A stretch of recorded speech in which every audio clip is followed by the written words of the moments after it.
nabi itu yang mana, oke?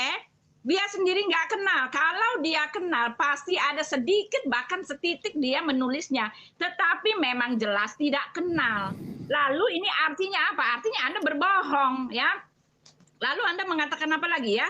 Anda mengatakan bahwa di dalam Al-Quran, celakalah yang mengatakan celakalah orang yang menulis satu kitab lalu mengatakan ini wahyu Tuhan. Hanya di kitab Anda yang begitu, berdasarkan sejarah, berdasarkan perjalanan para saksi mata, para orang-orang yang narasumbernya, pelakunya, aktornya, yang menceritakan perjalanan sejarahnya bersama dengan Tuhannya. Dan hanya di kitab Anda yang ngaku-ngaku dia menulis sendiri, dia mengatakannya sendiri, dan isi di kitabnya itu adalah perkataan dia sendiri, lalu dia mengaku bahwa ini adalah dari wahyu Tuhan. Ya, itu ada untuk Anda, celakalah untuk di tempat Anda. Kalau di tempat kami tidak begitu, karena satu penulisan itu harus menjadi sah ketika apa? Ketika ini dikatakan begini ya, di dalam sebentar kalau saya baca jangan ini ya. Ya, supaya apa? Supaya apa yang dituliskan itu adalah benar. Ya, ini dia. Karena itu setelah aku menyelidiki segala peristiwa itu dengan seksama, dari asal mulanya aku mengambil keputusan untuk membukukannya dengan teratur bagimu, supaya engkau dapat mengetahui bahwa segala sesuatu yang diajarkan kepadamu sungguh benar. Bukan cuma ngaku-ngaku. Dari mana Anda tahu itu benar? Kalau tidak ada saksi matanya, kalau tidak ada narasumbernya, kalau tidak ada ceritanya, kalau semuanya juga boleh ketika ditanyakan mana buktinya? Buktinya di kitab terdahulu. Oke, itu ayat untuk Anda sendiri, bro. Wait, untuk Anda sendiri, oke? Baik. Silakan. Anda mengatakan Al-Quran itu keliru dengan mengatakan wahyu. Lah, gimana ceritanya? Yesus sendiri yang mengatakan, aku tidak berkata-kata dari diriku sendiri. Berarti Yesus hanya menyampaikan firman. Sementara Lukas, Markus, Matius, Yohanes, dan juga Paulus itu bicara seenak perutnya apa aja yang mereka mau tuliskan. Jemaat, inilah Paulus, inilah Yesus, inilah Rasul Tuhan Yesus Kristus. Dari mana dia dapatkan ini? Tepelius yang mulia, banyak orang yang menceritakan tentang peristiwa-peristiwa. Dari mana mereka dapat ilmu kayak begitu? Sementara Yesus sendiri yang Anda katakan sang firman tidak berkata-kata dari dirinya sendiri. Makanya saya nuntut Al-Quran itu mengatakan bahwa mereka dikasih firman Tuhan. Mana firman Tuhan yang Yesus terima? Ada nggak? Bisa nggak Anda tunjukkan kepada saya firman yang Yesus terima? Karena Yesus mengatakan, aku telah memberikan firman-Mu kepada mereka. Di dalam Yohanes 17 nomor 14. Mana firman yang Yesus berikan itu? Surah Paulus? Tentu bukan. Surah Paulus? Surah Lukas? Tentu bukan. Lalu mana? Mana firman yang Yesus berikan kepada murid-muridnya yang asli? Mana? Nggak ada kan? Nah, inilah yang diterangkan oleh Al-Quran. Karena firman yang Yesus terima, yang diberikan Yesus kepada murid-muridnya yang asli, murid aslinya itu sudah dihabiskan sama oleh Paulus. Sehingga yang menulis kitab Anda itu bukan murid Yesus.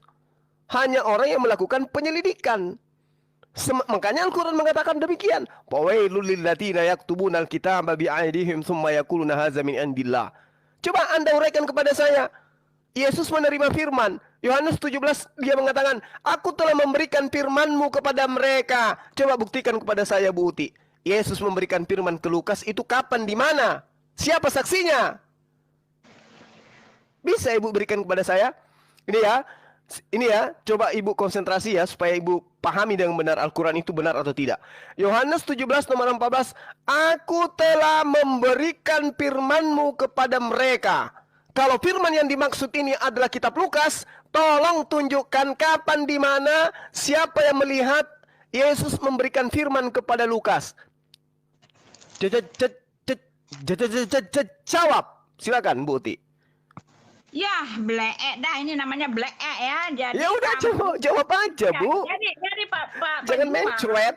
Silakan. Ya, Pak Juma. Jadi Pak Juma ini yang mengambil dalil ya dari kitab Anda sendiri yang mengatakan bahwa Isa diberikan kitab Injil pada waktu dia masih di dalam buayan, dan data ini dan ayat ini ingin Anda pertahankan sebagai kebenaran, padahal data di lapangan tidaklah benar. Karena kalau itu diarahkan kepada Yesus, Yesus tidak pernah menerima kitab Injil yang gedebuk dari langit. Karena Alkitab jelas menyatakan, Rasul Yohanes menuliskan, oke? bahwa Yesus itu adalah firmannya sendiri. Yesus itulah Injilnya. Jadi jangan bawa-bawa ayat-ayat Anda dan lalu dicocok-cocokkan, disematkan ke ayat kami, dipaksakan supaya Anda harus membuktikan bahwa apa yang tertulis di dalam kitab Anda itu adalah kebenaran. Kalau ternyata tidak benar, artinya jelas itu bukan dari wahyu Tuhan. Itu saja kan?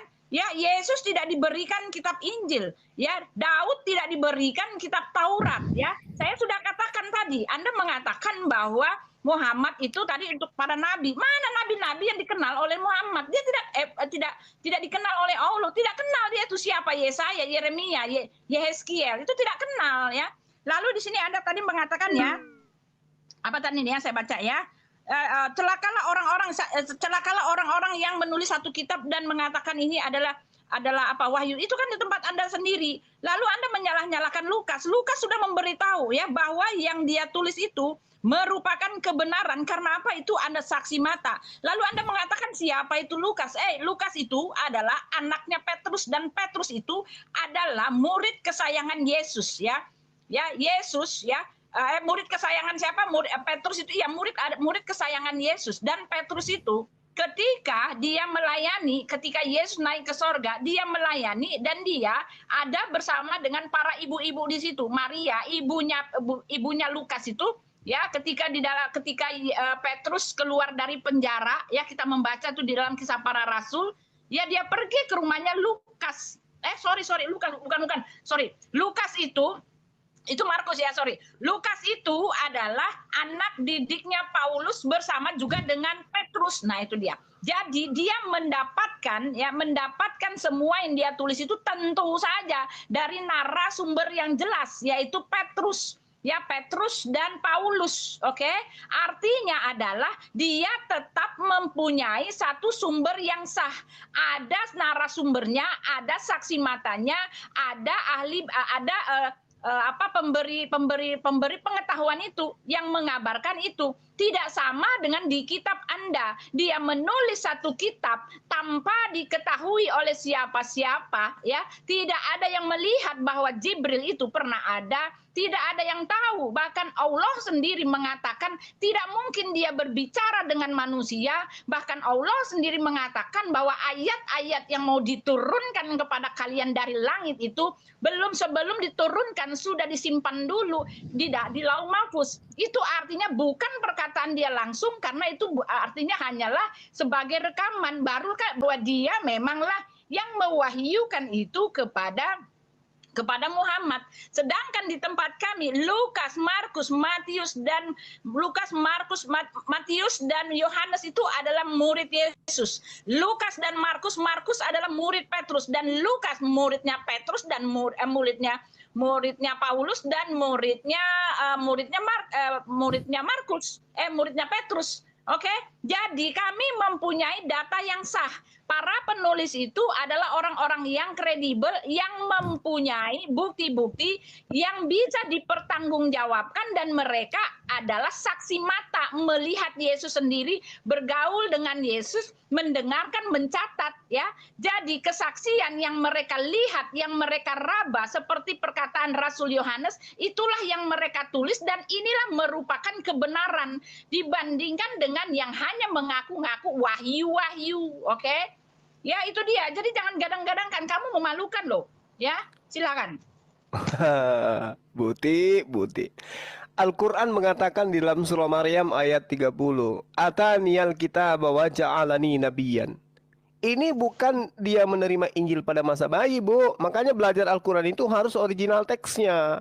Ataniyal kitab, ini berbicara masa yang akan datang ketika dia dewasa. Baru kemudian diberikan oleh Allah hikmat Injil. Bukan pada saat dia bayi. Tapi ketika dia bayi dia berbicara, itu betul. Masakan ada Tuhan nanti dia dewasa menjadi Tuhan, Bu? Gimana sih? Saya dengarkan Sofiatul itu menertawakan ayat ini. Wah, hahaha, katanya, kok ada bayi berbicara? Bayi berbicara heran.